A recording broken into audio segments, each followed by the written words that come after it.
The afternoon Meg told me she filed the divorce papers, I stood over my first box in the middle of the kitchen with an egg slicer in each hand, thinking whether I should take them both or just one.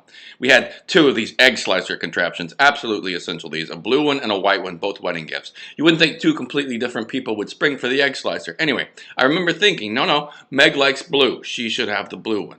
I returned the blue egg slicer to the drawer by the oven and walked back over to the box. I'd written essentials on the flap with a black marker. This was early in the process when I still wrote things on the side of boxes.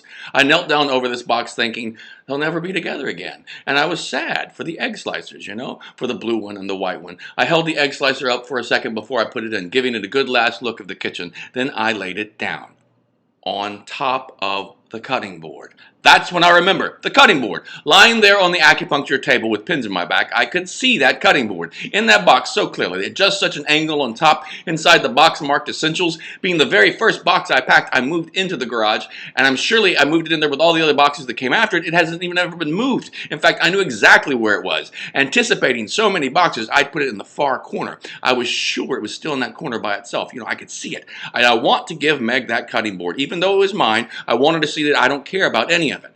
That is when it happened. Water rippling, a lazy breeze wafting from the ceiling fan. My eyes are closed. It felt like maybe 2 or 3 minutes as I checked my watch. Lying there, eyes closed, and I'm seeing down in that box. With the flaps open, the one marked essentials, I could see the egg slicer slid to a corner next to a turkey baster, both of them on top of the cutting board, plain as day. And I want her to have this, I think. And I reach down. The cutting board.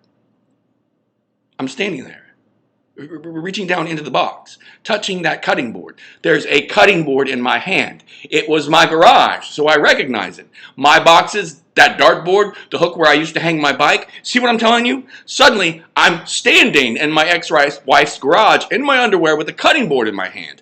I have no idea how I got there, how I even got in. I mentioned her changing the locks, right? I look at my bare legs sticking out of my skivvies. That's my hair on my chest. I check my watch, squinting because I don't have my glasses. Still August 19th, Friday, but now 3:19 p.m. That was the first time it happened, this afternoon.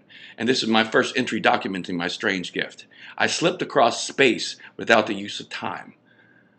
I leapt.